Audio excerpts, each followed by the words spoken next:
The downfall of Five Nights at Freddy's 2 is the forsaking of the oversaturation of old animatronic music box prevent. What the f is this person talking about? Five Nights at Freddy's 2 is a game for YouTubers. Buy it if you love to scream louder than your little cousin. What? My gosh, it can't be. The arch nemesis of all things FNAF, Lazada Pelote? Reviews of FNAF games were never that important. The game is very much what you see is what you get, and after watching Markiplier debut each game, everybody kinda understood what it was about already. You didn't really need to read or watch a review. Watching a Let's Player tackle the first night or two was enough to know whether or not you were interested in purchasing a given FNAF game and playing it for yourself. The FNAF series has had a tumultuous relationship with critics, as in most publications didn't even bother reviewing it. FNAF 1 has 8 reviews, FNAF 2 has 5. For comparison, the recently released multi-platform hit Elden Ring has 55 critic reviews. This makes sense for FNAF 1. By the time the game started to get popular, it was already out, and there just wasn't a huge audience for reviews. It might even be impossible to write a truly comprehensive review of a FNAF game, at least not one that doesn't spoil a lot of the fun. If I wanted to discuss why I think FNAF 4 is among the scariest in the series, I have to mention how late in the game the enemies are replaced with Nightmare Fredbear. This throws the player back into the same kind of chaotic panic that the game initially did, and it allows FNAF 4 to remain scary for longer than the other games in the series. It even pulls this again, doing a midnight switcheroo on you, which is especially cool.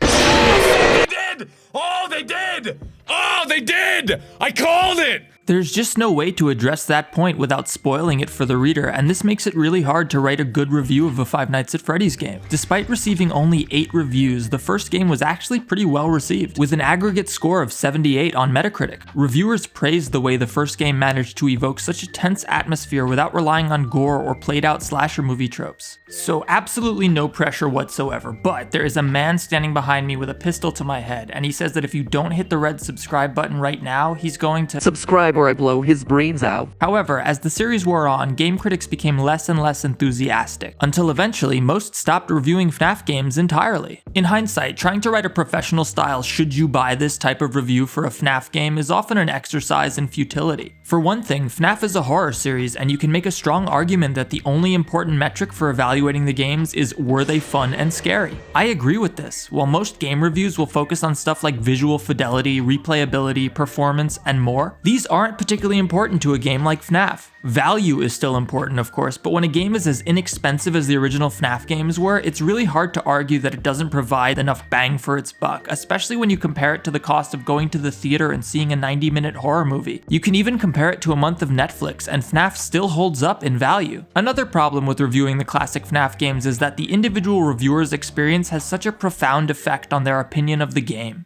Anyway, shut up, you. Time for this. Scott Cawthon sucks.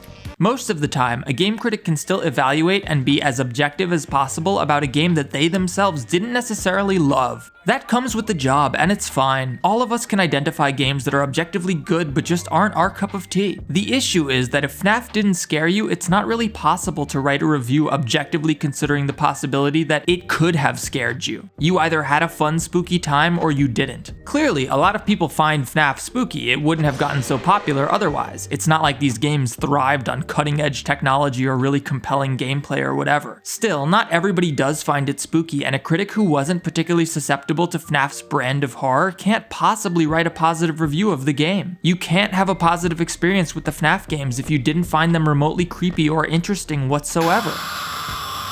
Now, within the FNAF community, things are quite different. Ask a group of FNAF fans what their favorite entry is, and you'll get a whole bunch of different answers. We all have our favorites and our least favorites. In my experience, people tend to really love FNAF 1, 2, 4, and 6, with 3 and Sister Location considered weaker than the others. As a FNAF fan, I generally agree with this, but I was curious what the professional critics thought. Now, I recognize that the bar for becoming a game journalist is relatively low, as it should be. One does not need any special qualifications to talk about fucking Five Nights at Freddy's. Believe me, I would know. The problem with a lot of the user reviews is that they tend to go one of two ways. 10, 10, 10. Five Nights at Freddy's is the greatest fucking game ever made. The government should create the National Game Registry just so that they can deem FNAF culturally, historically, and aesthetically significant, marking it for preservation for all eternity. The fucking Library of Congress should recognize its historical significance and repurpose itself as a shrine to Five Nights at Freddy's. Or the reviews are like, it's the worst game I ever played, you can't even move, it's horrible. It's not scary at all, you can't even move, its fanbase is trash, it's boring. Worst game I ever played. Again, I understand the low bar that is being a games journalist is not a great qualifier to use, but it's all we've got, and it is pretty interesting to see what the greater gaming community thought of the FNAF games over time. As mentioned before, FNAF 1 was well received. It was short, but it was affordable, and thus the value proposition was fine. It was a unique new idea, and it was spooky and fun for an hour. We hadn't really seen any games like this in recent years, certainly none that had achieved mainstream popularity. Critics praised the ambiance, environment, and unique scenario. They praised the way FNAF took such a different approach to horror compared to most contemporary games. Most critics agreed the game was fun and scary, and while the tension wears off somewhat quickly, it's fun enough while it lasts to justify the low price tag. Everyone seems to agree that for horror fans, the FNAF games were good value.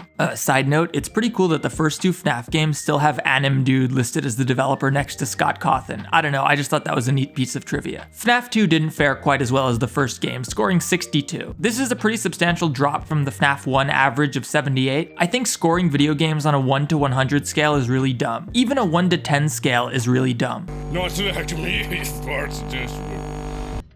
Scoring games out of 5 is a lot more useful to more people. Nick Rowan of Destructoid published one of the few solid reviews of FNAF 2. Like most, he references the reality that FNAF had become a phenomenon on YouTube and that watching someone else play the game is almost as much fun as playing it yourself. It especially helps when the person you're watching is really entertaining and funny. The review concludes that FNAF 2 is a blast, but that it almost outstays its welcome. In the end, Five Nights at Freddy's 2 managed to win me over on the strength of its personality, but hopefully we'll get a long vacation before our next shift. We did not get a long vacation before our next shift. FNAF 3 launched just a few months later and got a 68 aggregate score on Metacritic. Huh, that's interesting. Within the FNAF community, the third game is seen as among the weakest. I think it's important to clarify that at the time of its release, FNAF 3 was supposed to mark the end of a trilogy. It was intended to be the final game, and that surely colored critics' opinions of it. Our buddy Nick from Destructoid naturally covered 3 as well, so let's see what they said upon not getting their aforementioned long vacation. Surprisingly, they actually had a lot of praise for the gameplay. Nick explains that Five Nights 3 strikes the best balance yet between tension and control. What needs to be done to survive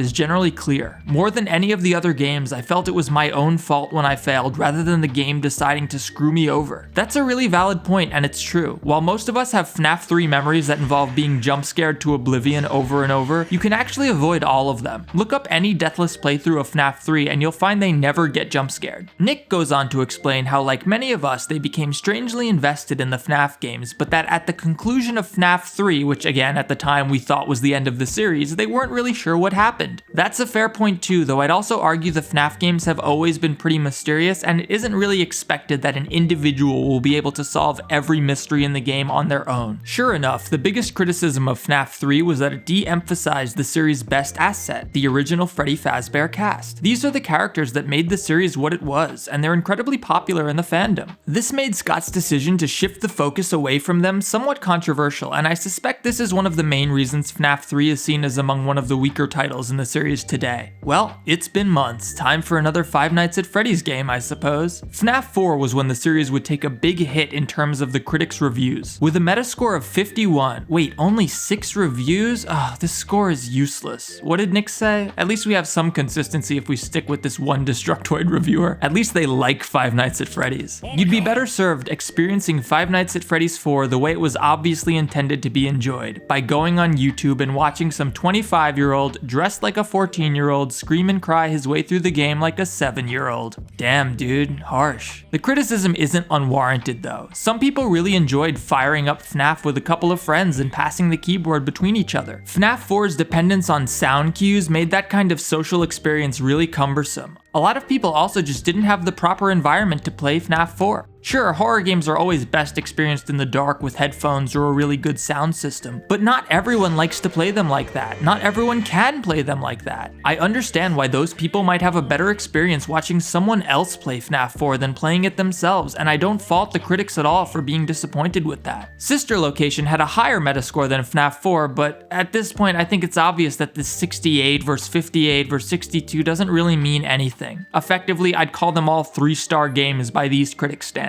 Nick from Destructoid dropped their score 5 more points versus FNAF 4, pointing out that it was frustrating how Sister Location left us clutching at the same straws the last 2 games have. It ends asking the same questions as always. Why are the machines evil? Or are they just misunderstood? What is the nature of the Freddy's curse, and how exactly does this entry fit into the series' larger story and timeline, and on and on? This is a valid criticism, and it got me thinking, can MatPat dropping a theory video that makes sense of a game somehow retroactively make the game better? When I look at Sister Location today, its place in the lore is pretty recognizable. A lot of that is because FNAF 6 did an admirable job reconciling the prior games into a somewhat coherent story. Knowing what we know now, when someone like Markiplier revisits Sister Location, I can't help but think more fondly about the game. Sister Location walked so that Pizzeria Sim could run. It introduced the idea of multiple gameplay phases, and while it didn't implement them that well, it ultimately led to the diverse gameplay we see in FNAF 6. That doesn't make Sister Location a good game, but I do think I appreciate it more today than I did in the weeks after its release. Back then, it felt like a confusing, unconnected side story, whereas today it holds more significance. Speaking of FNAF 6, it doesn't have an aggregate critic metascore. There's only one review, which was apparently on page 56 of the February 2018 issue of CD Action. Ultimate Custom Night has 0 critic reviews on Metacritic. At this point, everyone stopped bothering. Not even Help Wanted has any reviews? Weird. This brings us to Security Breach, which as of today has an aggregate metascore of 64. The reviews were fairly average, with most critics praising the expanded scope of the game but criticizing the myriad bugs, performance, and optimization issues. This has only further convinced me that game reviews are not applicable to FNAF and may even be irrelevant as a whole. If you look at the scores publications gave to the FNAF series, it tells you nothing about the progression of the series. If we're going by scores alone, then FNAF 1 is the best and everything else is basically tied. Sure, there was a little variance in metascores, but as I explained before, what's the difference between a 62 and a 58? Fucking nothing. It's useless. Metascores are useless. Plus, I mean, come on, giving FNAF 4 the lowest score of any game in the series? The fuck is that? FNAF 4 is obviously the scariest No. FNAF 4 is clearly the scariest game in the series. Yeah, Posture, that's what I just said. The scariest FNAF game is clearly FNAF 6 because you have a random chance to die regardless of how well you defend. Couldn't you say the same thing about FNAF 1's 420 mode, where even if you play perfectly, you still have a 50% chance of dying at the end? Actually, you're wrong.